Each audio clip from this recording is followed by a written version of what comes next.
चलो ठीक है, गुड इवनिंग सुनाना बच्चा, गुड इवनिंग। ठीक है, तो आज ना हम ह्यूमन हेल्थ एंड डिजीज को ही कंटिन्यू करेंगे।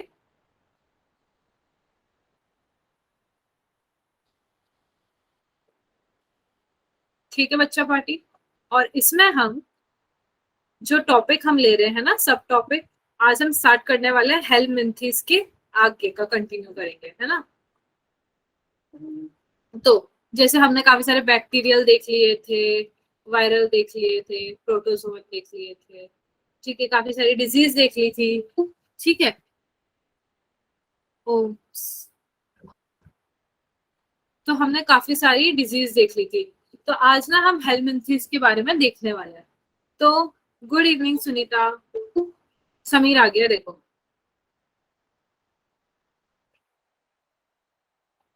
ठीक है, आज हम स्टार्ट करने वाले हैं हेलमिंथेस,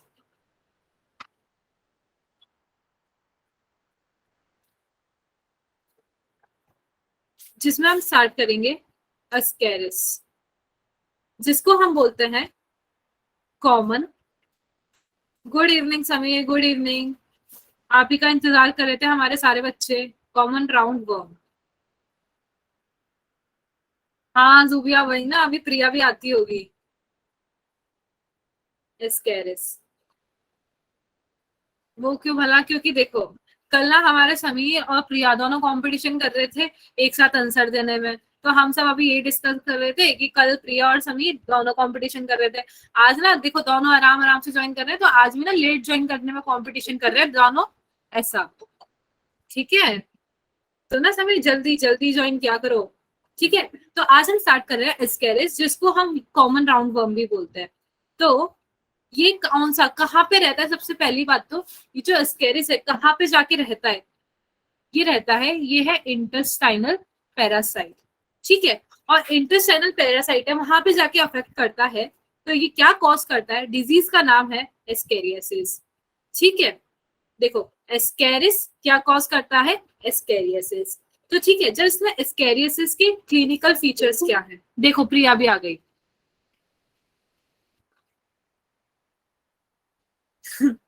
अरे मैं क्या रहम करूं, मैं बोल तो रही थी कल प्रिया और समीर दोनों कंपटीशन कर रहे थे, और अभी दोनों साथ में ज्वाइन किए हैं, है ना। तो यहाँ भी दोनों का साथ में कंपटीशन चल रहा है। हाँ, ठीक है, तो क्लिनिकल फीचर्स क्या है, इंटरनल ब्लीडिंग। ठीक है, पेट की बात हो रही है ना, तो सारे पेट का दिमाग लगा लो कि क्या क्या हो सकता है। वेरी गुड इवनिंग प्रिया, आओ आओ। ठीक है, मस्क्यूलर पेन होगा, ठीक है, फीवर होगा, एनीमिया होगा, ठीक है, और क्या होगा, blockage of intestinal passes. Clear है सबको। और इसका याद रख लो,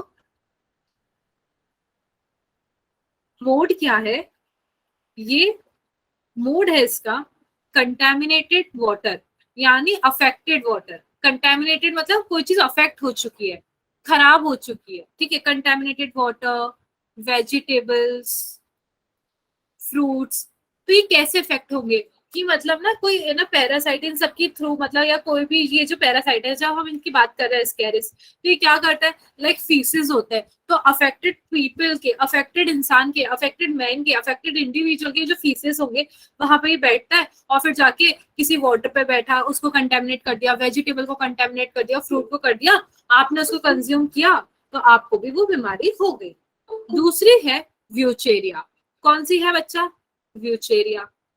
व्यूचेरिया को ऐसे याद रखना, व्यूचेरिया वो कुछ कुछ ऐसे नहीं लगा, सॉफ्ट सॉफ्ट कैंडी जैसा, कोई उसका नाम है, हम कोई कॉटन कैंडी खा रहे हैं।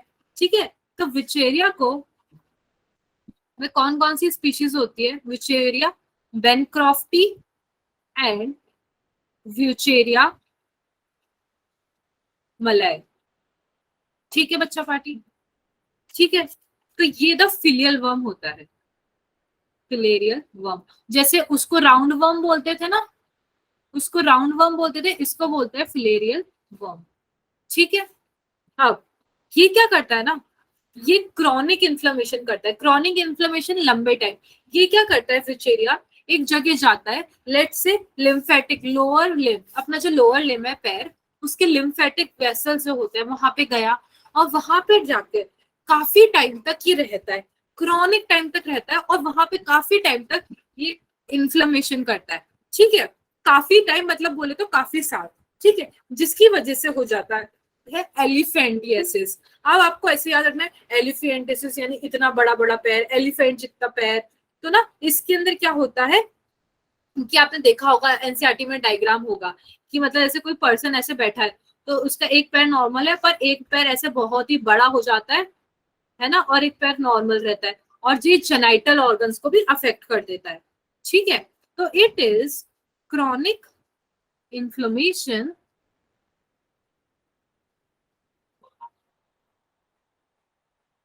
of organ in which they live for many years। ठीक है मेरा बच्चा पार्टी। अब तो ये कहाँ पे जाके मेनली करता है, मेनली तो ये lymphatic vessels of lower limb. ठीक है बच्चों, अब क्या हो रहा है, तो वहां पे जाके इफेक्ट किया और इसको नाम दे दिया एलिफेंटियासिस या फिर फिलियसिस।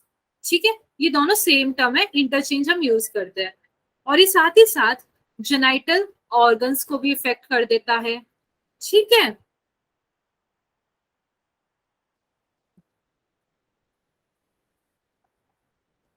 राइट राइट राइट राइट, और जिसकी वजह से काफी ज्यादा ग्रॉस डिफॉर्मिटी हो जाती है। ठीक है बच्चा पार्टी, तो मोड क्या है, मोड समीर बता चुका है, मोड है फीमेल मॉस्किटो वेक्टर का।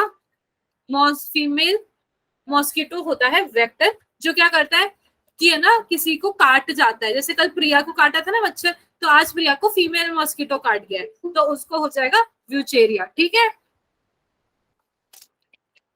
अब हम नेक्स्ट स्टार्ट करते हैं फंगाई। अभी हमने हेलमिंथिस के बारे में कर लिया है, अब हम फंगाई के बारे में करेंगे।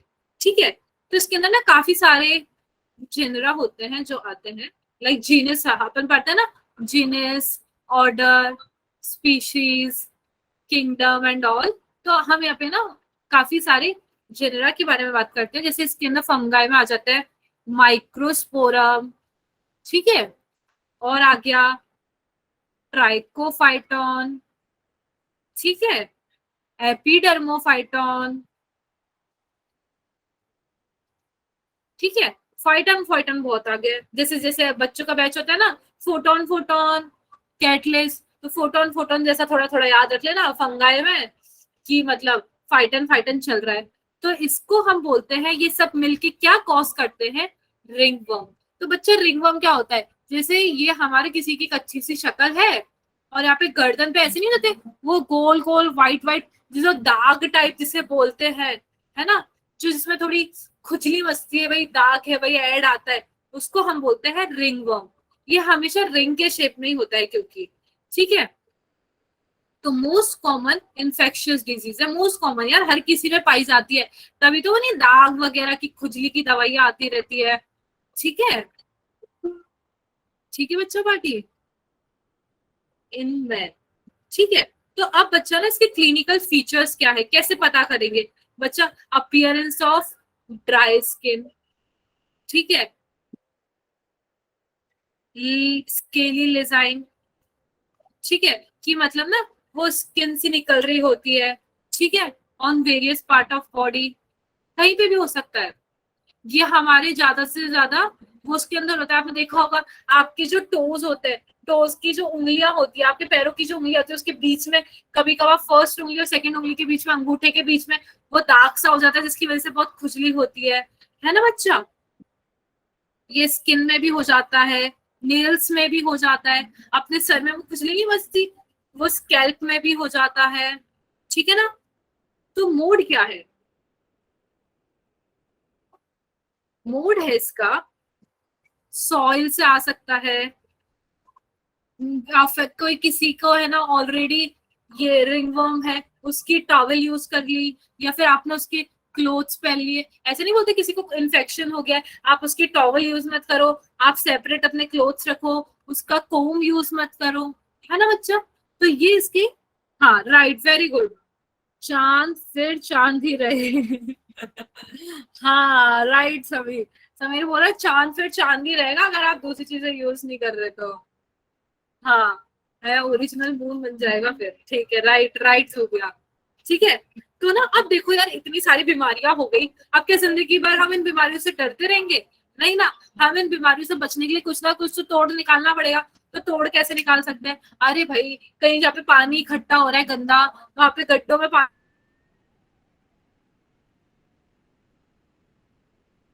के कभी राना प्रिया को खा जाते हैं, पता पड़ा कल को तन्नू को खा गए, फिर पिंकी को खा गए। तो ऐसे कूलरों में पानी इकट्ठा मत रखो, ठीक है। वो है ना मच्छर वो मारने का हिट आता है, वो यूज कर लो, ठीक है। अपने घरों में नेट लगा के रखो, ठीक है। फिर होती है जैसे गैम्बूज या फिशेस होती है, उसको पॉन्ड्स में ना डाल दो। इस वाली फिश को पॉन्ड्स में डालने से क्या होता है, ये क्या खाती है, मॉस्किटो लार्वा। जो मॉस्किटो का सेज होता है ना छोटा, वो छोटे मॉस्किटो को ही खा जाती है, तो मॉस्किटो को खा गई तो मॉस्किटो खत्म। तो गैम्बूशिया फिशेस को ना पॉन्ड में डाल दो, ठीक है। एक तो ये चीज होती है, ठीक है। और क्या होता है मैंने बताया, स्प्रे कर दो, स्प्रेइंग ऑफ इंसेक्टिसाइड्स, मतलब मारने की दवाई, मच्छर मारने की दवाई, कीड़े मारने की दवाई। वायर मैशेस लगा दो जो मैंने आपको बताया। और क्या करोगे? अगर हाँ, हाँ और क्या क्या कर सकते हो, क्या क्या कर सकते हो? और खुद पे वो लगा लो, ओडोनिल लगा लो, ठीक है। हाँ, लगातार ना सफाई करते रहो। और क्या करोगे कि कहीं पे भी वेस्ट मटेरियल पड़ा है, कहीं पे भी इकट्ठा हो रहा है कचरा, उस कचरे को हटाओ, ठीक है। कहीं भी कचरा इकट्ठा ना होने दो। साफ खाना खाओ, खाना खाने से पहले हाथ धो। आप अपने खाने को ढक के रखो ताकि उसपे कोई भी मक्खी मच्छर आके ना बैठ जाए, पता पड़ा वो किसी के फीसिस पे बैठी है, फिर आपके उसके खाने पे आके बैठ गई। हमेशा साफ सुथरी जगह से खाना खाओ, है ना। ऐसा लग रहा है एमसीडी की गाड़ी आवाज लगा रही है मैम। तो ऐसा क्यों लग रहा है, ऐसे क्यों लग रहा है जूबिया आपको?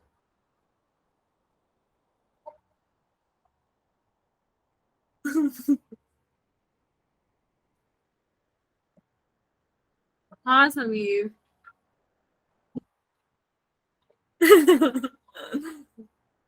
अच्छा अच्छा अच्छा। हाँ, सार्फ रहे, सतर्क रहे, सावधान रहे, ठीक है। मैं वही कहना चाह रही हूँ, जैसे वहां आता ना क्राइम पेट्रोल में, कृपया सावधान रहे, सतर्क रहे, वैसे ही, ठीक है।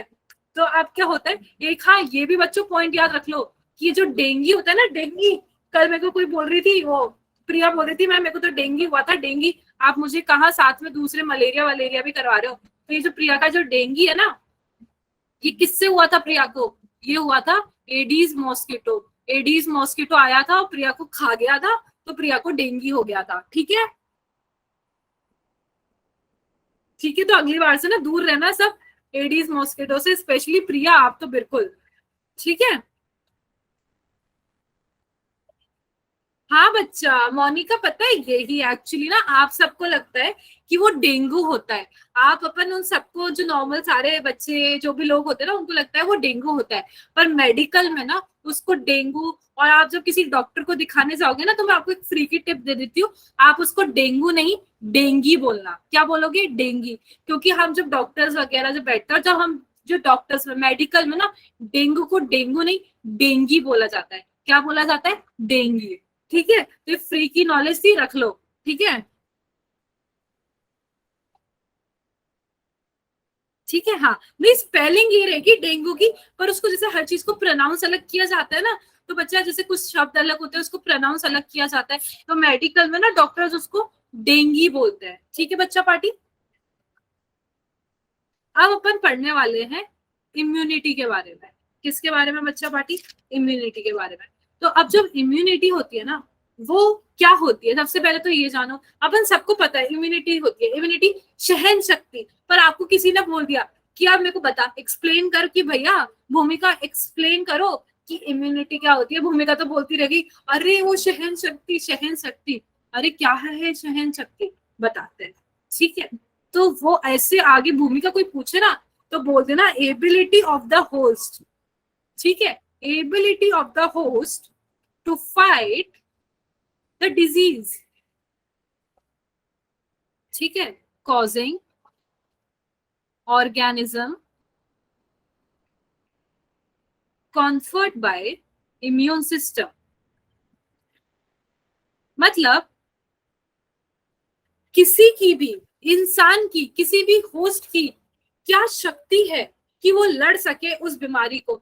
तो जो जिस तेजी से लड़ सकेगा, यहाँ पे ना सब लड़ाई झगड़े की बात हो रही है, या सब एक दूसरे से आपस में लड़ रहे हैं और कुछ नहीं कर रहे हैं। तो जितना ज्यादा कोई लड़ सकेगा, जिसकी जितनी ज्यादा सहन शक्ति होगी कि जो ऑर्गेनिज्म है जो डिजीज कर रहा है उससे लड़ने की, तो वो उसकी इम्यूनिटी अच्छी है। पता पड़ा, जो समीर है उसकी इम्यूनिटी अच्छी नहीं है, मतलब वो एक अच्छा लड़ने वाला इंसान नहीं है। ठीक है, पर प्रिया है वो अच्छे से लड़ लेती है तो उसकी इम्यूनिटी अच्छी है।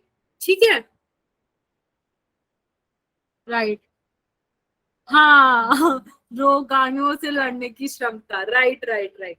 ठीक है, तो अगली बार भूमिका आपसे कोई पूछ लेना तो उसको ये जवाब दे देना भाई, लड़ाई वड़ाई का जवाब दे देना, फिर भले आपकी लड़ाई हो उससे, वो आपका बाद में देखा जाएगा। ठीक है, तो अब जो इम्यूनिटी होती है ना बच्चा पार्टी, वो होती है दो तरह की। कौन सी? इन्नेट और एक्वायर्ड। कौन सी? इन्नेट और एक्वायर्ड। तो मेरे बच्चों मुझे पता है कि आपको पता है इन्नेट और एक्वायर्ड क्या होती है। इन्नेट बच्चा वो होती है जो बचपन से प्रेजेंट होती है। इन्नेट बचपन से प्रेजेंट होती है, और एक्वायर्ड मतलब कोई आई है, एक्वायर्ड कुछ आया है। तो एक्वायर्ड जो हमारे पैदा होने के बाद से हमारे में धीरे इम्यूनिटी आ रही है वो होती है। तो पहले हम पढ़ने वाले हैं इन्नेट के बारे में। तो आज हम स्टार्ट करते हैं इन्नेट इम्यूनिटी, जो हमारे बचपन से हमेशा से प्रेजेंट थी। हमें लाने की जरूरत नहीं पड़ी, हमें कुछ मेहनत करने की जरूरत नहीं पड़ी। तो पहली बात, जो इन्नेट इम्यूनिटी होती है ना, वो नॉन स्पेसिफिक होती है। मैम नॉन स्पेसिफिक क्या होता है? मतलब ऐसा नहीं है कि इन्नेट इम्यूनिटी यहाँ पे आ गई, यहाँ पे आ गई, इसके लिए आ गई, उसके लिए आ गई, ऐसा नहीं है। नॉन स्पेसिफिक है, बिल्कुल यूनिवर्सल है। ठीक है, और ये टाइम ऑफ बर्थ से प्रेजेंट है। ठीक है मेरे बच्चों, अब इसके अंदर कुछ एग्जांपल्स लेते हैं। मतलब काफी तरह की ना इन्नेट इम्यूनिटी भी ना काफी तरह की होती है। तो वो कौन कौन से तरीके की होती है अपन वो जानते हैं पहले। एक ही मेरा बॉक्स जो कभी नहीं खिसकता आगे पीछे।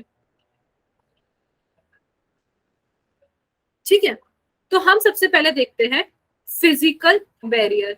फिजिकल से हम समझ रहे हैं कि कुछ कुछ फिजिकली रिलेटेड है। तो ना इसमें कुछ आ जाते हैं एग्जाम्पल। फिजिकल बैरियर क्या कर रहे हैं? वो प्रोटेक्ट कर रहे हैं हमें कोई भी माइक्रो ऑर्गेनिज्म से। फिजिकल बैरियर हमें प्रोटेक्ट कर रहे हैं कि कोई भी माइक्रो ऑर्गेनिज्म हमारे अंदर ना घुसे और हमें बचाए। जैसे कि स्किन, स्किन क्यों है? ताकि कोई ऑर्गेनिज्म सीधा सीधा हमारे अंदर ना घुस जाए, तो वो एक फिजिकल बैरियर है। फिर mucus coating of epithelium having having lining, epithelium lining the respiratory tract। ठीक है, रेस्पिरेटरी ट्रैक्ट को जो लाइन कर रहा है, गैस्ट्रो इंटेस्टाइनल ट्रैक्ट को जो लाइन कर रहा है।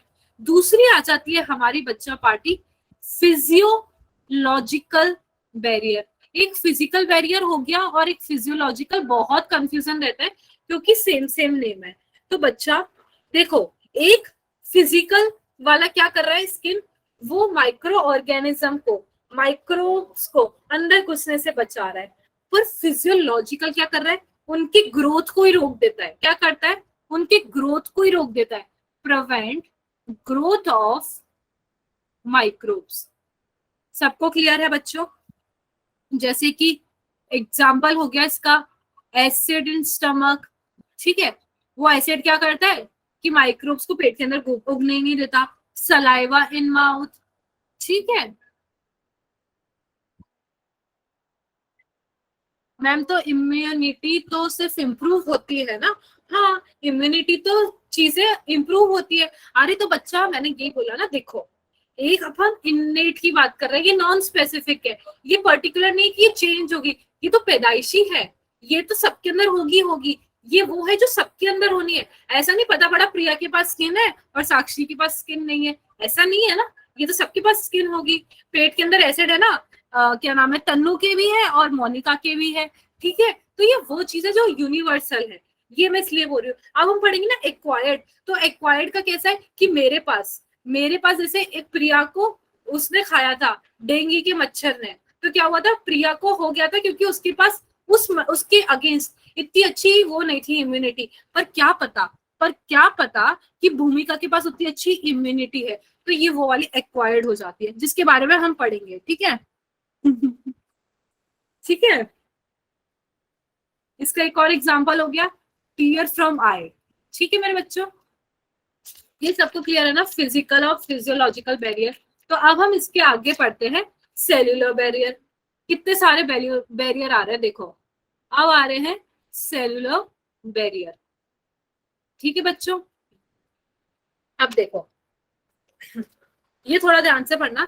जैसे कुछ कुछ टाइप की ना डब्ल्यूबीसी होती है, सर्टेन टाइप ऑफ सेल्यूलर है ना बच्चे, सारी सेल के लेवल पे बात होगी। डब्ल्यूबीसी, न्यूट्रोफिल्स, मोनोसाइट और जो फेगोसाइट ना, सब इसके अंदर आ जाते हैं। जो सारी बकवास है ना जो अपन को याद नहीं होती, वो सारी ना सेल्यूलर में डाल देना। वो सारे जो सेल्स होते हैं, ल्यूकोसाइट, न्यूट्रोफिल्स, मोनोसाइट्स, सब सब इसके अंदर डाल देना, ठीक है। Certain types of leucocytes, that is leucocytes को डब्ल्यूबीसी भी बोलते हैं बच्चे, ठीक है, ऑफ आर बॉडी लाइन, ठीक है। लाइक पॉलीमॉर्फोन्यूट्रोफिल सेल्स, जिसमें आते हैं न्यूट्रोफिल्स एंड मोनोसाइट्स, ठीक है। सब इसी में डाल दो, जो याद नहीं होता ना वो सब इसमें डाल दो। और क्या है, and natural killer. Ma'am natural killer क्या है, ये तो अपने आप मार देगा क्या? अरे नहीं, नेचुरल किलर ना एक टाइप होता है, टाइप ऑफ लिम्फोसाइट होता है। लिम्फोसाइट का एक टाइप होता है जिसको बोलते हैं नेचुरल किलर, ठीक है, ठीक है, जो कि प्रेजेंट होता है in blood as well as macrophages, ठीक है। ये क्लियर है सबको?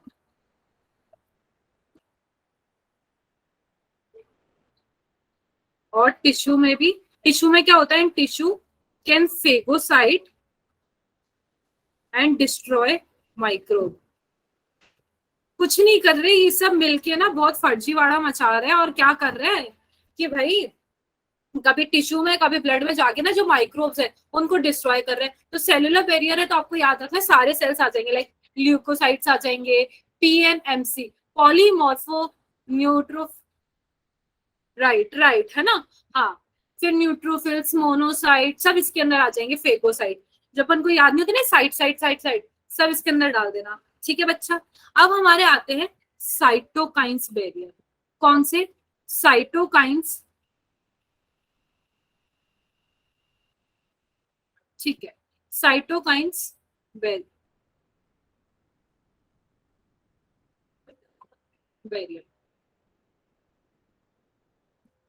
ठीक है। अब ना देखो मैं जो लिख रही हूँ, virus infected cell secrete protein.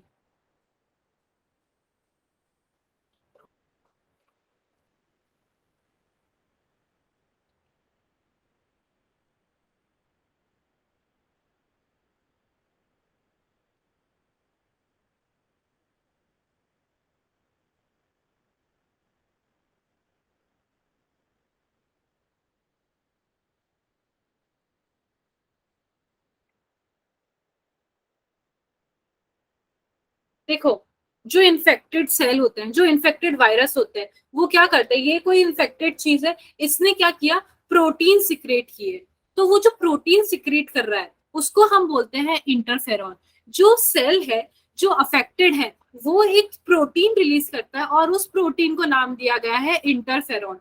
तो वो इंटरफेरॉन क्या करते हैं, वो करते हैं प्रोटेक्ट क्या करते हैं, नॉन इन्फेक्टेड सेल, जो आसपास के इन्फेक्ट नहीं हुए ना सेल, वो इन्फेक्ट ना हो फर्दर, इसलिए इंटरफेरॉन रिलीज होते हैं। ठीक है, तो ये साइटोकैरिन साइटोकाइन्स बैरियर का ये काम होता है। ठीक है, ये सबको क्लियर है साइटोकाइन बैरियर में क्या होता है। अब ना हमने वो पढ़ ली है, एक दो इम्यूनिटी हमारी थी, एक थी इननेट जो बचपन से थी। अब ऐसा नहीं है ना कि किसी के अंदर ऐसे, किसी किसी के अंदर मान लिया कि जूबिया के अंदर क्या होगा, नहीं नहीं बच्चा बच्चा माइक अपन बाद में करेंगे है ना, अभी अपन थोड़ा पढ़ते हैं। तो बच्चे क्या होगा, जूबिया की पता पड़ा, ऐसा नहीं ना कि पता पड़ा जूबिया के पास इंटरफेरॉन है और पता पड़ा गुनगुन के पास है ना इंटरफेरॉन नहीं है, पता पड़ा जूबिया के पास इंटरफेरॉन है, तो क्या होगा, जूबिया के जो सेल्स है वो तो प्रोटेक्ट कर लिए सारे इन्फेक्शन से, और बेचारी गुनगुन के पास इंटरफेरॉन ही नहीं है, तो बेचारी जूबिया तो फिर अभी तक बच ही नहीं पाती। जूबिया तो बोलती अरे मैं क्या करूं, मेरे मेरे तो इन्फेक्शन हुआ जा रहा है हुआ जा रहा है। तो इंटरफेरॉन भी बच्चे सब में होता है, तो इसलिए ये ऐसी चीज है जो सबके पास बर्थ से प्रेजेंट होती है। ऐसा नहीं किसी किसी में ला ला के डालनी पड़ती है, ये किसी को बहुत ज्यादा मेहनत करनी पड़ती है जिम जाके, है ना, कि मुझे ये चीज अंदर लानी पड़ेगी। अब एक्वायर्ड क्या है, जो हमारे अंदर बाद में आ रही है, ये क्या होती है, पैथोजन स्पेसिफिक होती है। क्या होती है, पैथोजन स्पेसिफिक। जैसे मैंने बताया था प्रिया को डेंगू हुआ था, तो क्यों, क्योंकि उसके पास वो उस पैथोजन के लिए, जो उस पैथोजन के लिए ना, डेंगू के लिए एडीज जो था उसके अगेंस्ट इम्यूनिटी नहीं थी, पर गुनगुन के पास उसके अगेंस्ट इम्यूनिटी है। तो गुनगुन ने क्या किया है, एक्वायर्ड इम्यूनिटी ले ली है अगेंस्ट डेंगू, अगेंस्ट एडीज। ठीक है, क्लियर है। तो कैसे ले ली है, कैसे ले ली है, तो बच्चा कुछ तो तरीका होगा कि गुनगुन लेके बैठी है, ऐसा तो है नहीं वो आया हाथ में गुनगुन को देके चला गया और गुनगुन में प्रसाद समझ के रख लिया, ऐसा नहीं हुआ। ठीक है, तो प्रोसेस क्या हुआ कि भैया जब एक बार उसको कोई कुछ काटा, ठीक है, एक बार क्या हुआ कि उसको कोई इनकाउंटर किया, इनकाउंटर मतलब उसको कोई वायरस या कुछ भी पैथोजन हम जो भी ले रहे हैं यहाँ पे लेट से, वो आया वो काटा, तो गुनगुन के अंदर कुछ कुछ हुआ। ठीक है, तो क्या हुआ कि उसने ना जो पैथोजन है उसने कुछ रिस्पॉन्स प्रोड्यूस किया। पैथोजन काट रहा है तो कुछ तो रिस्पॉन्स होगा।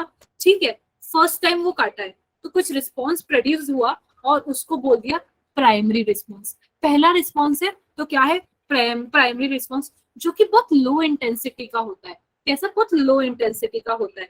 तो अब क्या होगा, जब वापस लो रिस्पॉन्स क्रिएट हो चुका है लो इंटेंसिटी का, अब जब वापस वही आके उसको इन्फेक्ट करेगा तो उसके अंदर क्या होगा, गुनगुन के अंदर उसी जो लो इंटेंसिटी का था ना वो हाई इंटेंसिटी का रिस्पॉन्स बन जाएगा। ठीक है, और बॉडी को याद रह जाए, और बॉडी को पहले पता है, बॉडी को एक मेमोरी आ चुकी है कि भैया ये पहले काट चुका था, इसीलिए उसने उसके अगेंस्ट फिर एंटीबॉडीज बनाना शुरू करेगा। तो ये सारा मेमोरी का खेल है। जैसे पता पड़ा अपन को ना कुछ कुछ चीजें याद रह जाती है, जैसे कोई बचपन में क्रिकेट खेलते खेलते किसी को पता है कि भैया मैं ऐसे मारूंगा तो शायद बैट को ना इस तेजी से घुमाना है ताकि नहीं मेरे आके मुंह पे ना लग जाए, तो अब मेरे को बैट ऐसे घुमाना है ताकि ना बॉल का छक्का पड़े। तो वो अपन को पता होता है, वो अपने दिमाग में ना मेमोरी होती है कि अपन को कौन सी चीज को कैसे करना है। ठीक है,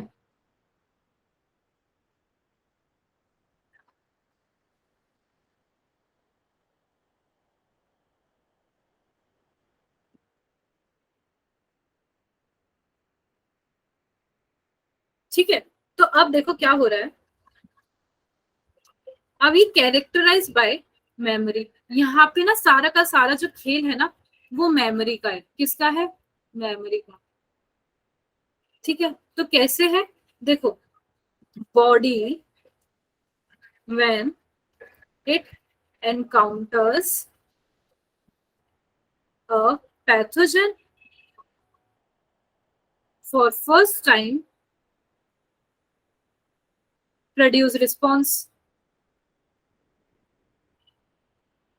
ठीक है, तो वो जो पहला रिस्पॉन्स प्रोड्यूस हुआ ना उसको हमने बोला है प्राइमरी रिस्पॉन्स। ठीक है, तो अब क्या हुआ, प्राइमरी रिस्पॉन्स आ चुका है। ठीक है, जो कि होता है लो इंटेंसिटी का। ठीक है बच्चों, अब फिर सब्सीक्वेंट मतलब वापस वापस जब एनकाउंटर होगा ना उसका विथ सेम पैथोजन, जब सेम कोई वापस आएगा और गुनगुन को काटेगा, ठीक है, तो क्या होगा, high intensity secondary response produce होगा, जिसको बच्चों ये भी कहा जाता है, और एनेमेनिस्टिक रिस्पॉन्स। क्या कहा जाता है? एनेमेनिस्टिक रिस्पॉन्स। आप ये याद रख लेना, कभी कभार ना आपको सेकेंडरी रिस्पॉन्स की जगह ये लिख दिया जाएगा एनेमेनिस्टिक रिस्पॉन्स। कुछ कुछ बच्चों को नहीं पता होता, तो नीट में ना क्वेश्चन ना ऐसे पूछे जाता है एनेमेनिस्टिक रिस्पॉन्स के नाम से, तो बच्चे ऐसे हो जाते हैं यार ये कौन सा रिस्पॉन्स है, हमने तो प्राइमरी और सेकेंडरी पढ़ा था। तो बच्चे सेकेंडरी रिस्पॉन्स को ही ना एमनेस्टिक रिस्पॉन्स कहा जाता है।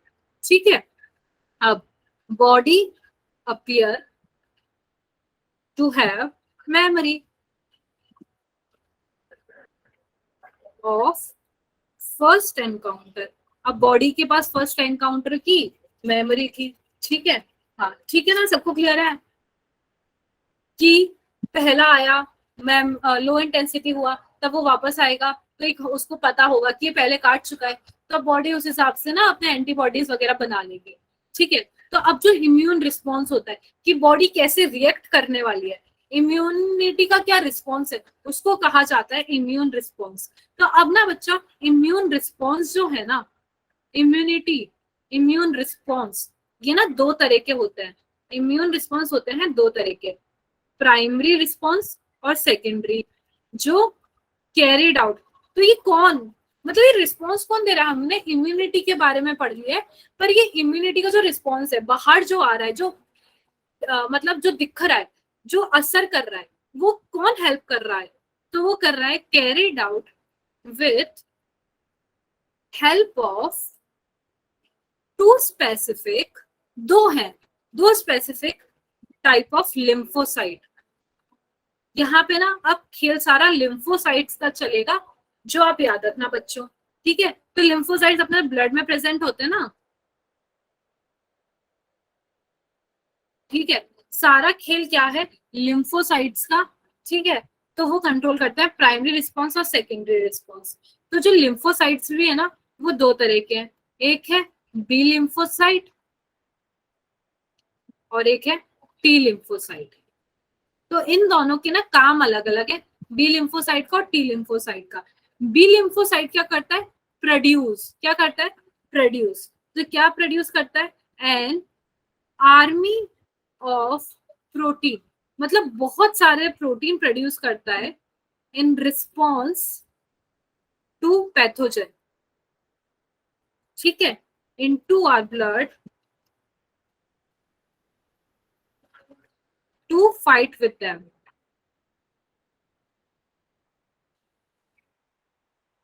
ठीक है, देखो कोई पैथोजन आया हमारी बॉडी में, तो पता है बी लिम्फोसाइट क्या करता है? बी लिम्फोसाइट बहुत सारे ना प्रोटीन बनाता है हमारी बॉडी में। अब बोलोगे मैम ये प्रोटीन क्या है? बच्चा ये प्रोटीन ही एंटीबॉडीज है, इन्हीं प्रोटीन को एंटीबॉडीज कहा जाता है। ठीक है, तो बी लिम्फोसाइट क्या करता है? एंटीबॉडीज बनाता है जब कोई पैथोजन हमारी बॉडी में आता है। ठीक है, तो मैम ये तो बी लिम्फोसाइट का काम हो गया, ये टी लिम्फोसाइट क्या कर रहा है? ये भी तो कुछ करेगा। तो बच्चा ये क्या करता है कि देखो जो टी सेल्स होते हैं ना टी लिम्फोसाइट्स के, वो तो खुद कुछ नहीं करते, T cells themselves do not secrete antibodies. ये तो एंटीबॉडीज बनाते नहीं है, क्योंकि एंटीबॉडीज तो इसने बना ली, पर ये क्या करते हैं? But help B cells to produce them. ठीक है, इसकी मदद करता है, टी वाला बी की मदद कर रहा है, बस उसका और कोई काम नहीं है, जो काम है वो बी कर रहा है, बस टी वाला उसकी मदद कर रहा है। ठीक है, जैसे दोस्त लोगों में ना करता कांड दे के दूसरा वाला बस उसकी मदद करता है, तो वैसा ही काम है, दोनों दोस्त लोग हैं, कर सब कुछ बी रहा है, टी उसकी मदद कर रहा है। ठीक है, अब ना बच्चों क्या है, जो एंटीबॉडी है ना, जो एंटीबॉडी है वो भी ना दो तरह की, बहुत सारी तरह की होती है, डिफरेंट टाइप्स ऑफ एंटीबॉडीज। एक बार याद है मैंने आपको एक चीज बताई थी, गम दे करके, गम दे करके, आपको याद रखना था, गम दे करके, याद आया है ना, कि बहुत सारा गम चाहिए, मैंने आपको बोला था ये चीज आगे आएगी, तो वो यहीं पे आ गई। देखो antibody A, IgA, IgM, IgE, IG GIG।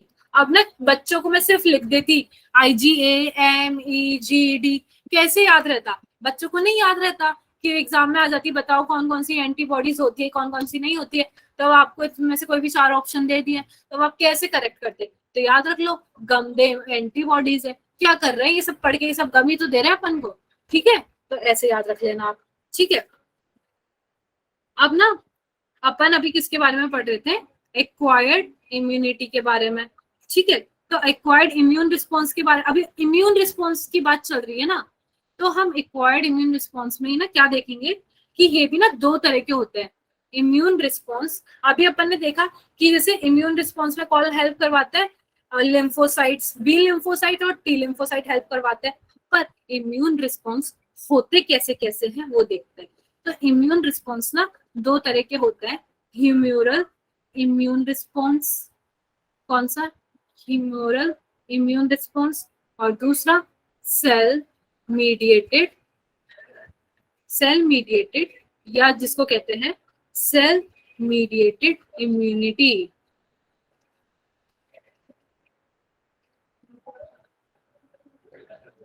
ठीक है, तो क्या फर्क है इन दोनों में? ह्यूमरल इम्यून रिस्पॉन्स जो है ना,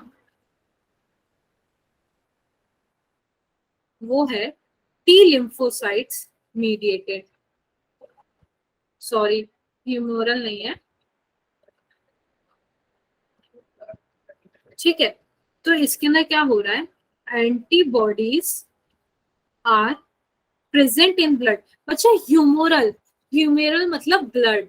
जहाँ पे ह्यूमरल जैसा टर्म आता है ना, आपको वहां पे ब्लड से रिलेट करना होता है। ठीक है,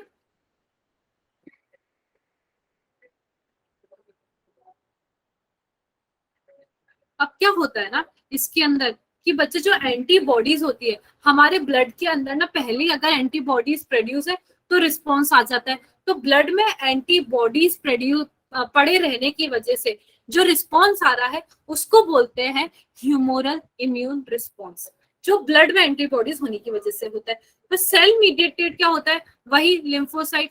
तो T lymphocytes mediated cell mediated immunity. तो सेल मीडिएटेड में क्या होगा? टी लिम्फोसाइट्स रिस्पॉन्सिबल होता है। जैसे कि देखो सेल है तो याद रख लेना, एक टी लिम्फोसाइट जो सेल है वो रिस्पॉन्सिबल है ह्यूमरल में, ब्लड रिस्पॉन्सिबल है। ठीक है, तो अब यहाँ पे सेल मीडिएटेड करता क्या है? मतलब देखो यहाँ हम ब्लड में तो समझ गए कि ब्लड में एंटीबॉडीज प्रेजेंट है, उसने अपना रिस्पॉन्स शो किया और एक इम्यूनिटी प्रोवाइड की। बस सेल मीडिएटेड में क्या हो रहा है? सेल मीडिएटेड में बस हमें ये पता है कि टी लिम्फोसाइट है, पर वो क्या कर रहा है? कुछ तो काम होगा ना इसका कि आगे फर्जी में बैठ गया? नहीं। तो टी लिम्फोसाइट्स का क्या काम होता है कि जैसे आपने देखा होगा कि कभी भी ऐसा बोलते हैं कि ए ब्लड ग्रुप को ए ब्लड ग्रुप से ही है ना देना है। आप कभी स्किन ग्राफ्ट होते हैं कि स्किन का टुकड़ा इसी को, स्किन वाले को स्किन ग्राफ्ट मैच करते हैं। कभी बोलते हैं कि किडनी के बारे में बात होती है तो पहले वो मिलाते हैं ना कि ऑर्गन ट्रांसप्लांट करने से पहले कि रिजेक्शन ना हो जाए ऑर्गन का। तो वो क्यों देखा जाता है? तो ये ऑर्गन रिजेक्शन से बचाता कौन है? उसका वो सारे जो काम है वो करता है टी लिम्फोसाइट। ठीक है, कौन करता है? T lymphocyte. ठीक है, तो फिर नहीं बोलते ये सारा काम जब हो जाता है, जब सारा अपन ग्राफ्ट लगा देते हैं, हम कोई ऑर्गन ट्रांसप्लांट कर देते हैं, उसके बाद ना लोग पता है क्या लेते हैं? लोग लेते हैं इम्यूनो सप्रेसेंट। क्या लेते हैं? इम्यूनो सप्रेसेंट, मतलब इम्यून को सप्रेस कर देता है। ठीक है, वो क्यों लेता है? ताकि जो रिजेक्शन के चांसेस है ना वो कम हो जाए, ताकि आगे जाके ना रिजेक्शन ना हो। इम्यूनो सप्रेसेंट्स भी लेते हैं।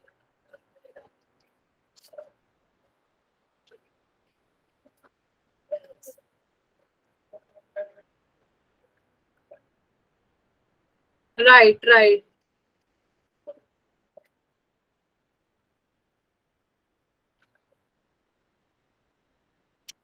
ठीक है, यहाँ तक सबको क्लियर है? यहाँ तक किसी को कोई कंफ्यूजन तो बताओ।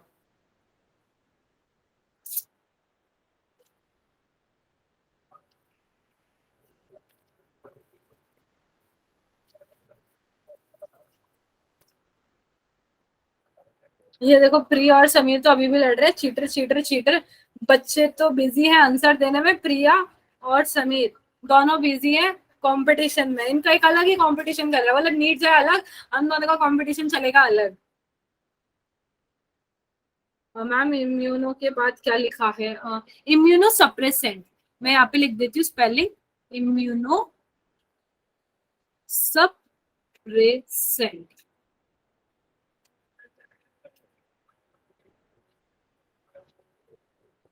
इफ्रा रिजेक्ट इसलिए करता है कि देखो, जैसे कि कोई भी एक मतलब जैसे अपन इसको आगे पढ़ने वाले हैं कि आप क्या होता है ना, इसमें आएगा कि जैसे कोई भी ब्लड है, तो एक ब्लड को अगर दूसरे ब्लड से मिलाते हैं तो क्या होता है कि उसके अगेंस्ट ना कुछ ऐसी लाइक मानो अभी के लिए मानो एंटीबॉडीज बनती है, और वो क्या करता है कि उसका ना क्लीवेज क्लीवेज उस आरबीसी को तोड़ देता है, उस चीज को डिस्ट्रॉय कर देता है। तो भैया अगर आप ए और बी को मिलाओगे तो ब्लड बर्बाद हो जाएगा, पूरा क्लीवेज हो जाएगा, ब्लड बचेगा ही नहीं बॉडी में। तो भैया ब्लड डाल के बॉडी में ब्लड खत्म थोड़ी करना है, हम ब्लड तो इसलिए डाल रहे हैं ना ताकि उसकी कमी पूरी हो। तो रिजेक्शन इसलिए होता है कि भैया हम आपको एक्सेप्ट नहीं कर रहे, आप दूसरी दुनिया के आप वापस जाओ। एक दूसरी दुनिया का दूसरी दुनिया के इंसान को एक्सेप्ट नहीं कर सकता। ठीक है, तो यहाँ पे वही बात कर रही है। अब दूसरी दुनिया छोड़ो, मैं तो आपको दूसरी कंट्री चाइना के लोगों के साथ मिला के ना ले जाके रख दूं, फिर वहां पे लोग पता पड़ा डॉग्स खा रहे हैं, ये कर रहे हैं, आप उनके साथ रह पाओगे नहीं, आप उनको रिजेक्ट कर दोगे। तो यहाँ पे वही वाली चीज चल रही है ना? नहीं, हाँ। अच्छा, प्रिया और समीर बोल रहे हैं नीट को भाड़ में नहीं भेजना, हमारे दिल और दिमाग में रखना है। बेटा सब रख लो तुम दिल और दिमाग में, ठीक है। हाँ अभी कर रहे हैं, सेम बॉडी स्टेम होता है ना, राइट राइट इफ्रा। जूबिया को चाइना चलना है, ठीक है, मैं जाऊंगी तो जूबिया आपको इन्फॉर्म कर दूंगी, पर मैं तो नहीं जा रही चाइना। हाँ मतलब अगर हांगकांग की बात होगी तो वाई नॉट, हांगकांग के लिए मैं मना नहीं करूंगी।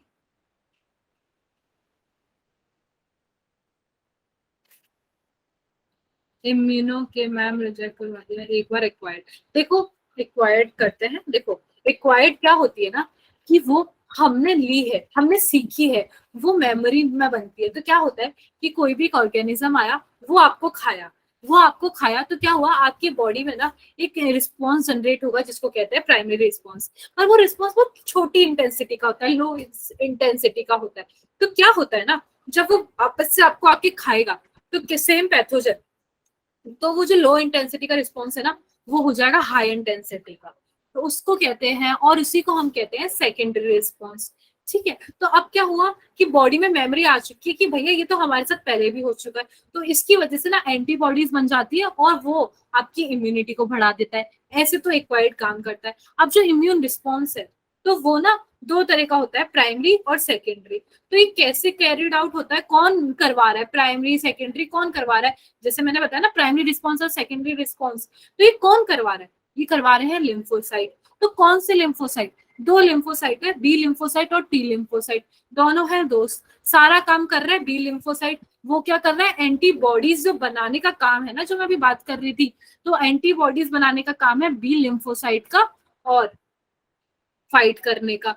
टी लिम्फोसाइट कुछ नहीं कर रहा है, बस उसकी हेल्प कर रहा है। ठीक है, तो अब डिफरेंट टाइप की, हाँ तो बस, हाँ तो अब जो एक्वायर्ड इम्यूनिटी है, इसमें जो इम्यून रिस्पॉन्स है, तो वो दो तरह का होता है, एक होता है ह्यूमोरल और एक होता है सेल मीडिएटेड। ह्यूमोरल ब्लड से रिलेटेड है, तो एंटीबॉडीज कहाँ पे प्रेजेंट है, ब्लड के अंदर, और है ना वो अपना रिस्पॉन्स दिखा देगी। सेल मीडिएटेड में क्या होता है, सेल जो टी लिम्फोसाइट होता है वो रिस्पॉन्सिबल होता है। तो अब टी लिम्फोसाइट्स क्या कर रहे हैं, आपने वो पढ़ा होगा रिजेक्शन वगैरह वाला जो कंसेप्ट है, वो यहाँ पे आने वाला है सेल मीडिएटेड इम्यूनिटी में, कि मतलब कोई भी रिजेक्शन ना हो, ये सबका काम, और उसके अगेंस्ट इम्यूनिटी बनाने का काम ये उसका होता है।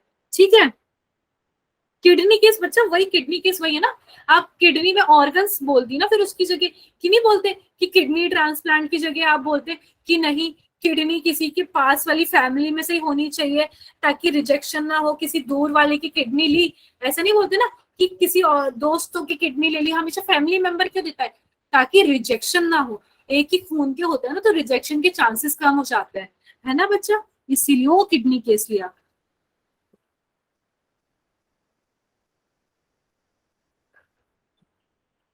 समीर मैम क्या करती है?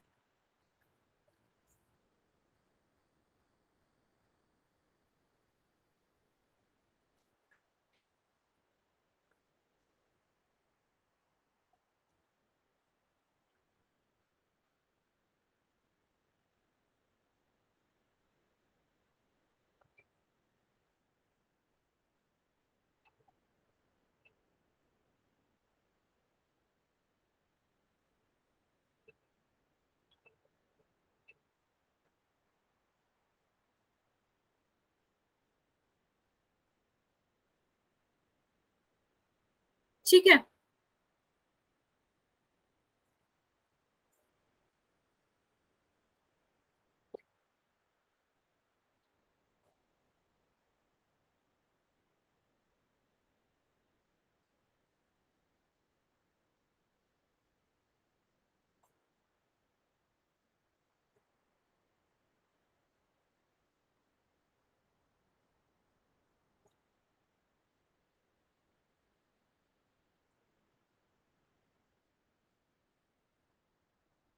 ठीक है, तो चलो ये आज का इतना ही था।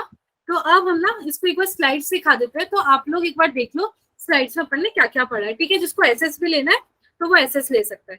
ठीक है, बाकी हम नेक्स्ट क्लास ना कल का मतलब आपका जो भी है परसों तब स्टार्ट करेंगे। ठीक है, तो देखो फर्स्ट ये था हेलमिंथिस, ये आपकी फर्स्ट स्लाइड है। ठीक है बच्चा, सेकंड ये रही आपकी स्लाइड,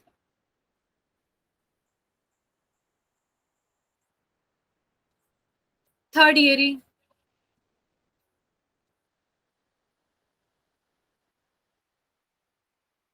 फोर्थ ये रही,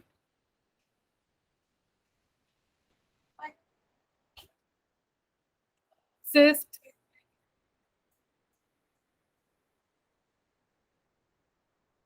sixth, seventh, eight, ninth, tenth, हो गया। ठीक है, तो सबको क्लियर है, किसी को कोई भी कंफ्यूजन?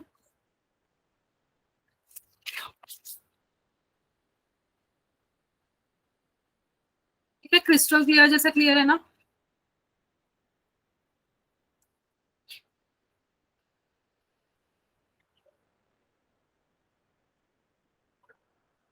ओके ओके, चलो all clear all clear all clear, सबको एकदम क्लियर हो गया। ओके समीर, उससे ज्यादा clear. Okay okay okay, thank you, okay okay okay, बहुत सारा। Okay it's okay okay, crystal clear, okay okay okay. चलो ठीक है, सबको क्लियर है, नेक्स्ट मिलते हैं अपन। Okay bye bye everyone, bye bye bye bye bye bye. Thank you thank you.